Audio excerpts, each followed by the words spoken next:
endometriosis is like raging now. Like every got really, really painful periods, and who knows why?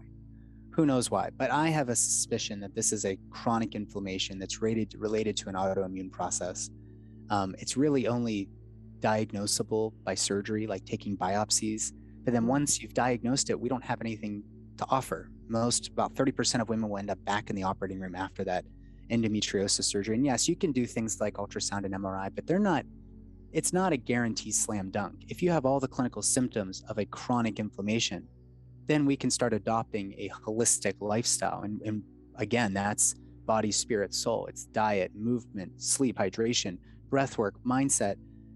There may be some Tai Chi practices. If you're in yang excess, which is how most of our society operates, it's all the stuff we were talking about before, we need to nourish the yin. We need to be eating cooling foods. We need to start some cold immersion therapies.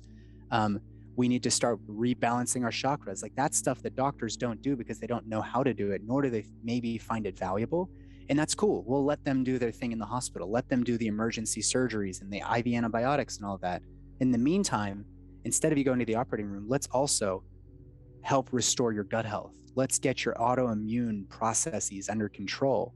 And that takes time. And that's not something many doctors have the luxury of doing. But that's why I stepped out of the system, because I wanted to do that. It's like it's easier to give somebody a birth control pill to shut down their ovaries and put them into sort of a pseudo menopause until they're, quote, ready to have babies.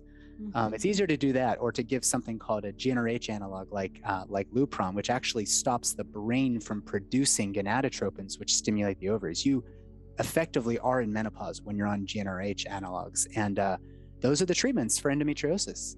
So it's reactive as opposed to proactive, and investigating the upstream cause of some of this dysfunction. So I feel very, very privileged to be able to do what I do. It's also a lot harder than what my colleagues oftentimes are doing in the super complicated. Yeah, super. Because one thing that I've learned, and a lot of that was from Paul Chek, who we both worked with, is that your body is a system of systems.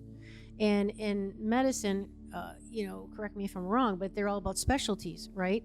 So you go, like as you said, you go to a gastrointestinologist, you go to an endocrinologist if you've got hormone problems. But the body, I think it actually was Paul again who gave the analogy. It's like the body's like a spider web.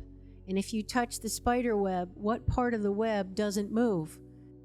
Body is, it's like if you take a pill or drink a drink or eat some food or whatever it may be, have a procedure, what cell in your body is not going to be reacting to that? It's all of you all the time.